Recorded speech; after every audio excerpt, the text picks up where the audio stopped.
Welcome to the monthly fly tie. This is your March edition, and today we're going to try something different. We're going to tie on video. Now this is the first time I've tried this fly. It's the Hare's Ears Nymph. Not sure how it's going to go. I watched a video on how to do it, and I'm going to try and replicate it from memory.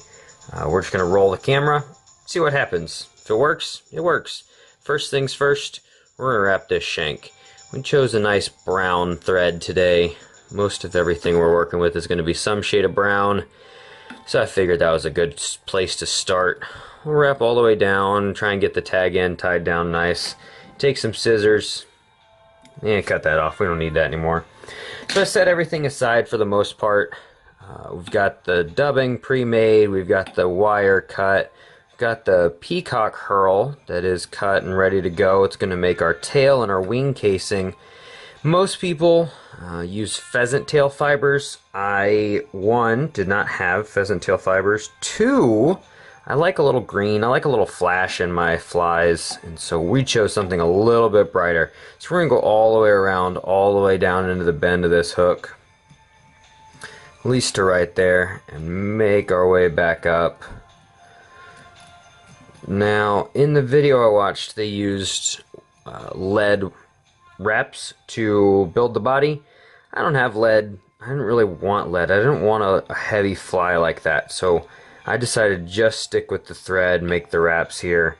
I don't expect it to be very heavy, and I don't expect it to fall quickly, and that's exactly what I want. I want this to be able to sit underneath an indicator fly like an elk ear caddis, or really just anything I decide to throw on, maybe a Griffith's gnat like the February month.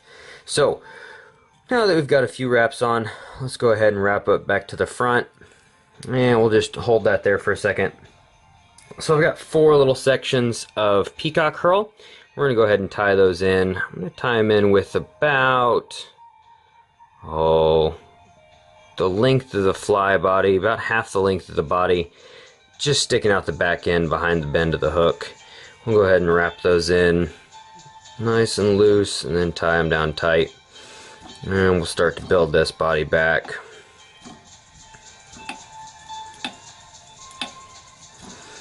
Make our way back across.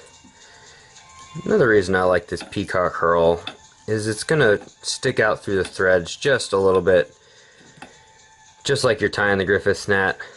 That being said,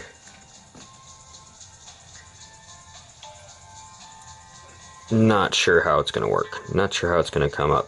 So we're going to tie in this thread here, and we'll tie the wire in, make a few wraps forward, get that wire back up on top of the body there. Wrap it forward. There we go. Now we've got a little bit of body built by the wire here. Try and get those peacock herl out of the way so we can bend this wire back. There we go. And we can wrap that back down.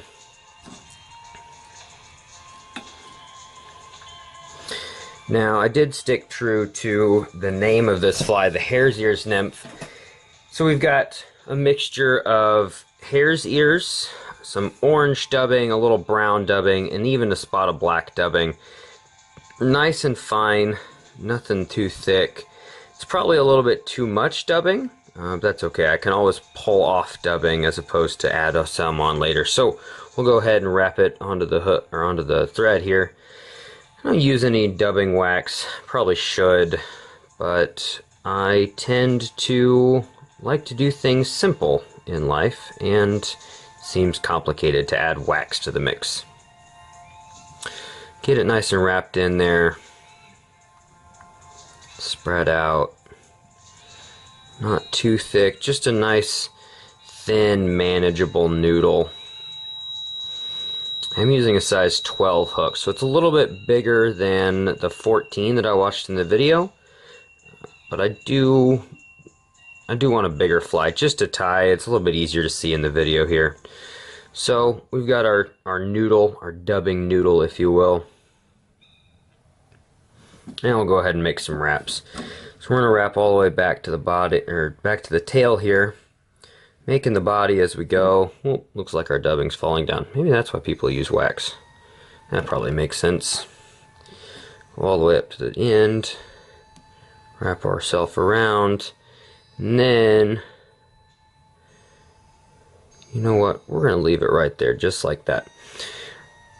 That looks thick enough to me. Let's make some wraps forward. Not too many. We don't want to create too much body segments because we're now going to wrap this gold rib forward. We're going to go try put it right in the middle of where those thorax sections are already starting to form, where I wrapped the thread forward.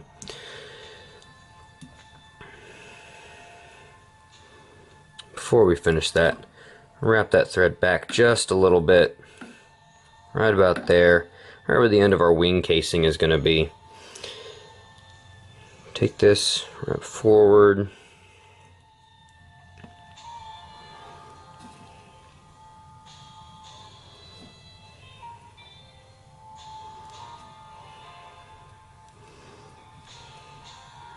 Alright, now that we've got our gold rib wrapped in, we'll make a couple wraps to secure it.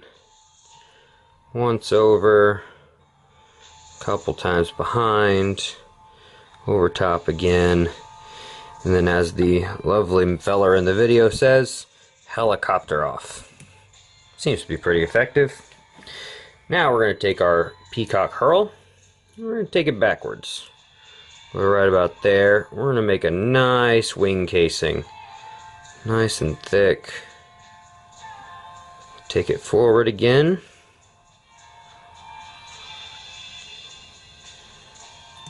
Up near the bead. And bring it back forward. And go over the bead. And tie it down. Now, what we've got is a nice greenish black wing casing. Little tag ends up here. We'll just secure this real quick and snip those off. Set those aside. Now, all we need to do is a little whip finish. Get our whip tool. Make 1, 2, 3 is probably good, because we can pull that tight, snip it off, and our next step is to take some Loon UV clear fly finish. We've got the thin. Some people prefer the thick. I prefer thin. Go ahead and squeeze that on. Make a nice little wing casing there. Spread it out just a bit.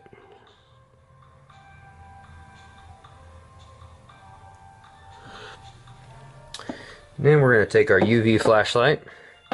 After we do a little bit of spreading with an old whip finishing tool, just get it nice and flat as best as we can. Who knows? Alright, now that we've got it nice and flattened down, take our UV light. Go ahead and turn that nice and purple. This should take a couple seconds to thicken up. When we're done though, it should be thick and stiff and solid to the touch. Compared to the video, this is very similar. The peacock herl doesn't create as thick or as meaty of a tail, if you will, but I think it does the job, and I think this will do really well. The fish that I'm going to be targeting next week, potentially, at Merrimack State Park, they tend to like a little bit thinner of flies, so I think this is going to work well. I'm going to go ahead and turn that light off, test it, nice and solid, and there we have it. That's going to be our first peacock herl gold ribbed hare's ears nymph. Not sure if it's going to work. We're sure going to give it a try. Thanks for tuning in, thanks for watching, and if you like it, let me know. I'll do another one. If you don't, still let me know, and I won't do any more. Have a good night. Thanks.